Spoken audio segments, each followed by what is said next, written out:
Muy buenos días, bienvenido a su espacio Panorama Social Iberoamericano que se transmite por este canal internacional de televisión y radiado a través de 49 televisoras de Iberoamérica, donde analizamos día a día la evolución de los procesos políticos, económicos, financieros, energéticos de los países de habla hispana. Es importante para quienes estamos destinados a escribir la historia de los países. En el caso de Venezuela, que es un país atípico dentro del contexto de la comunidad interamericana de países, es su comportamiento político, su comportamiento económico y su evolución social y libertaria. Hay una pregunta que es importante hacérsela. ¿Cuánto ingresó al país por concepto de ingresos petroleros entre el ejercicio fiscal que comenzó el 1 de enero de 1959 y el 31 de diciembre de 1998?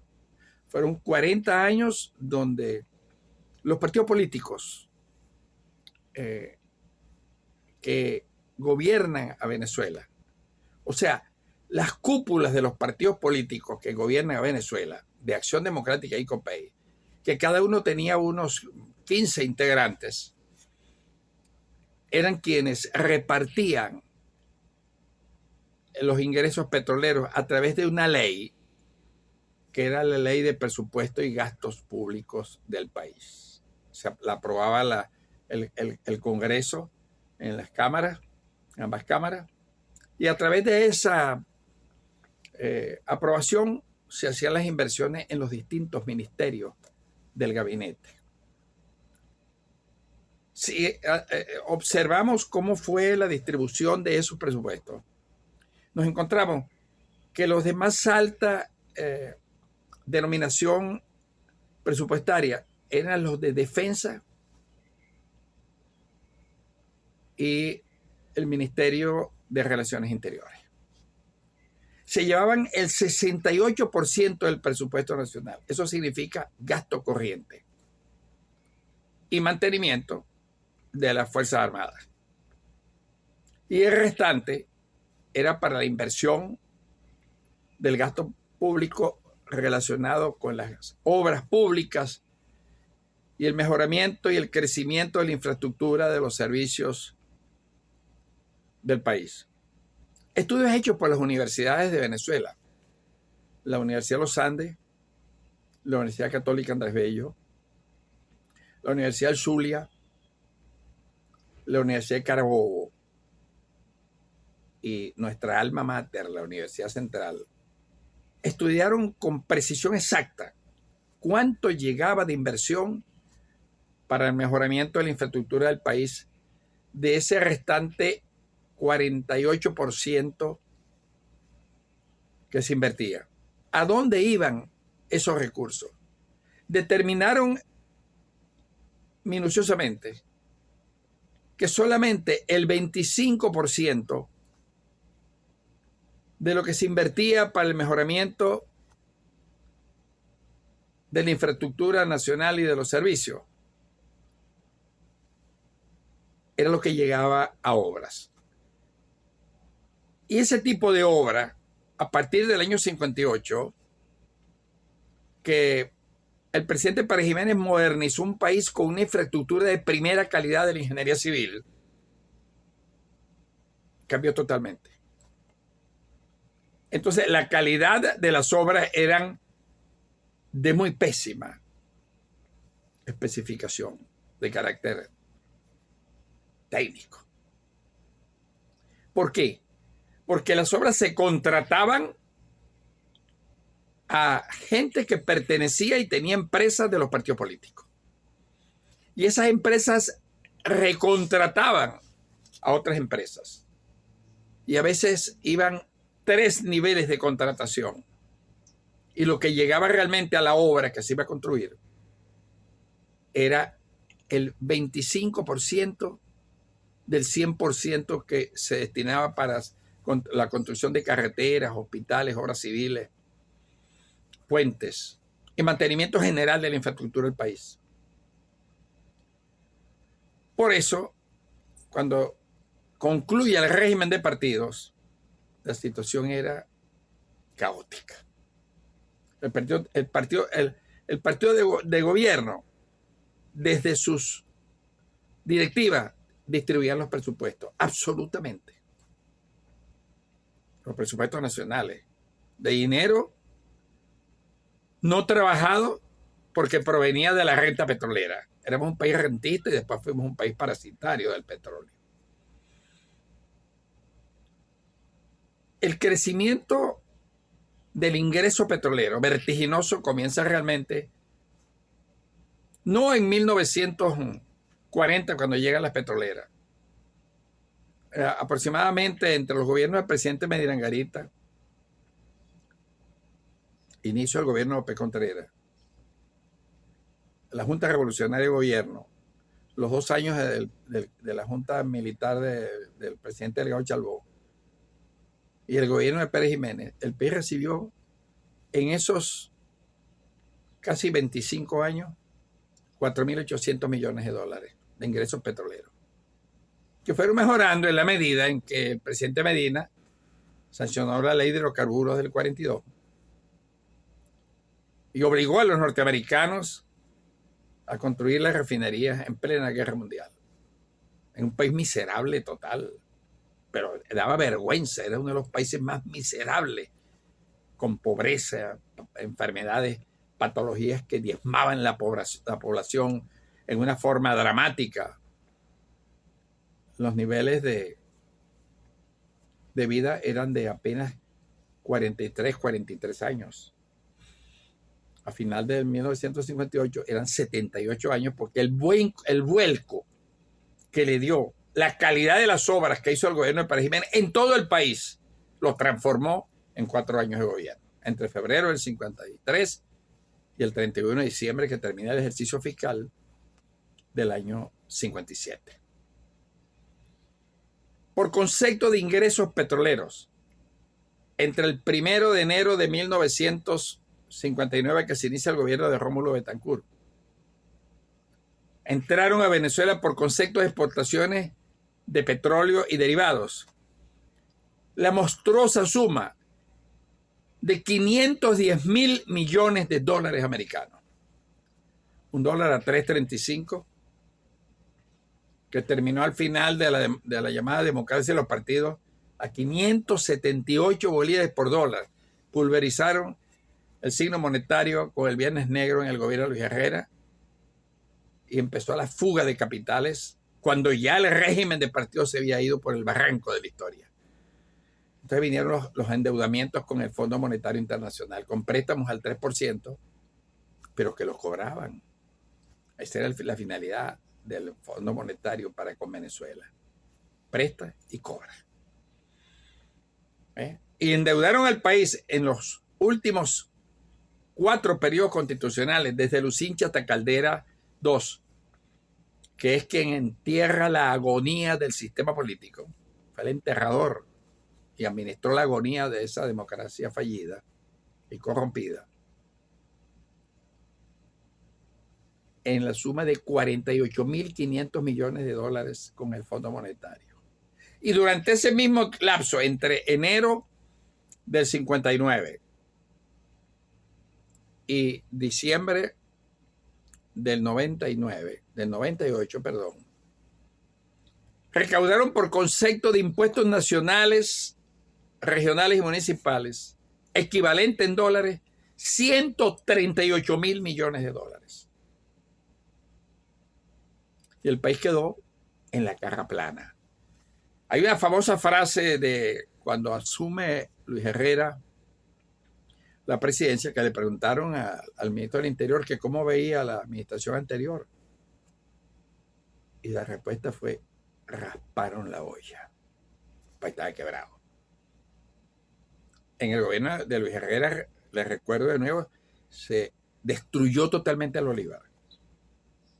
Pasó de 4.54, porque el primer devaluador de la moneda del signo monetario fue Rómulo Betancourt, que lo pasa de 3.35 a 4.54. para poder tener recursos en su primer año de gobierno, porque los recursos que dejó el presidente Peraimén en el Banco Central para terminar de invertir y convertirnos finalmente en la Suiza de América, como la llamaban para la época, dejó 870 millones de bolívares, que a 3.35 eran cerca de $240.000.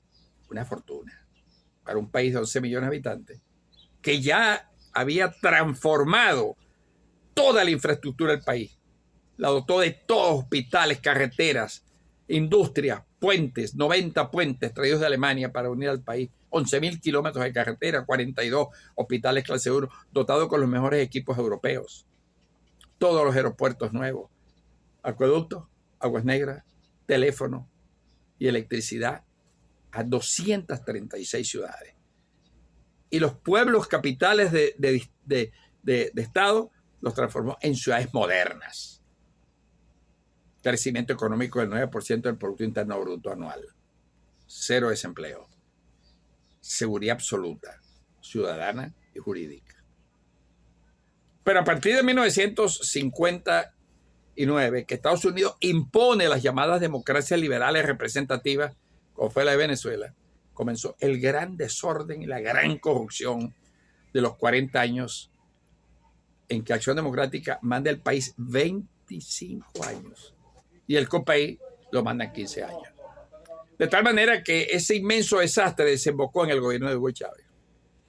Estamos viendo recientemente ahí un estudio donde la actual administración, que comienza con la Constitución ilegítima e inconstitucional del 99, emanada de una asamblea constituyente ilegítima e inconstitucional, ratificada con un referéndum aprobatorio ilegítimo e inconstitucional, el país recibió 798.000 millones de dólares sin incluir los impuestos y los préstamos a China y a Rusia. Y los malbarataron. O sea, lo que ha habido en el país es un saqueo terrible, con una impunidad absoluta. Por supuesto, en un país donde uno de los grandes capitrostes de Acción Democrática dijo que en Venezuela no había razones para no robar, porque ellos crearon las condiciones político-administrativas para que se robara en Venezuela. Por eso, el 98, cuando el pueblo decide votar contra Acción Democrática y COPEI, como el 28 de julio ahora votó contra Maduro, el país tenía una situación precaria y lamentable. Todo el sistema financiero, 13 bancos quebrados, una deuda de 44.000 millones de dólares, cero recursos financieros de las reservas internacionales, 4.900 juicios por corrupción administrativa dentro de los que ellos se llamaban los delincuentes de cuello blanco, que eran los altos funcionarios, ministros, gobernadores, presidentes de Asamblea Legislativa, secretarios de gobierno y contratistas de la Cuarta República.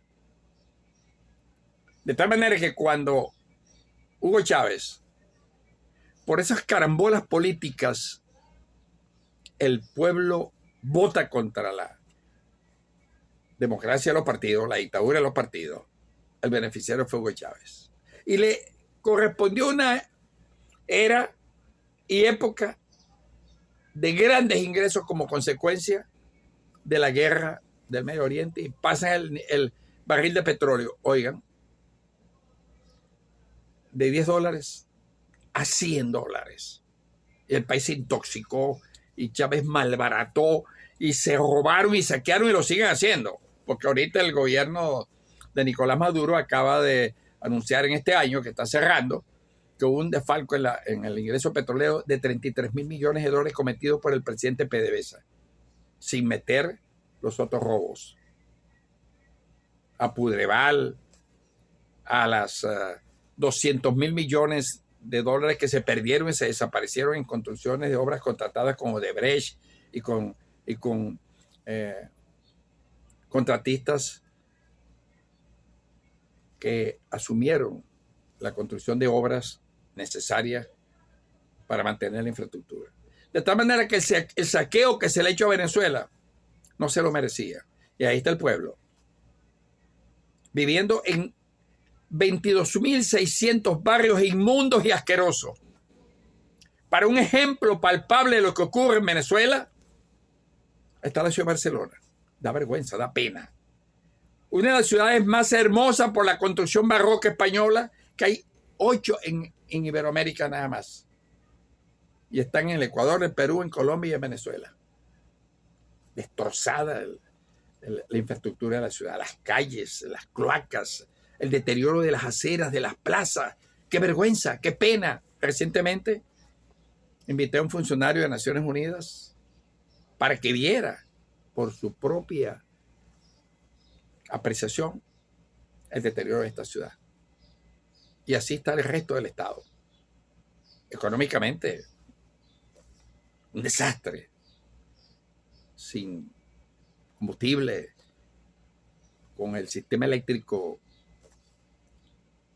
en las peores condiciones, caída de la intensidad de la luz, suspensión del servicio, las aguas negras por apenas 5 calles que tiene la ciudad de la estructura antigua construida en la fundación de Barcelona, que son la calle Juncal, la calle Bolívar, la calle Freite, la calle Carabobo y la calle Eulalia Burós, y 5 callejones.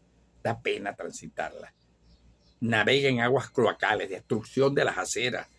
Las casas se están derruyendo. Casas construidas a finales del siglo XVIII y XIX. Cuando usted va a ciudades como Arequipa, como Cuenca en el Ecuador, como Quito, como Bogotá, y es extraordinaria el mantenimiento y el ornato de ese tipo de construcción española. ¡Qué vergüenza! Así han asaltado a Venezuela. Impunemente. No hay un preso. Porque en Venezuela es el único país donde no hay razones para no robar, dijo el presidente de Acción Democrática y por el momento presidente del Senado, Gonzalo Barrios. ¡Qué vergüenza!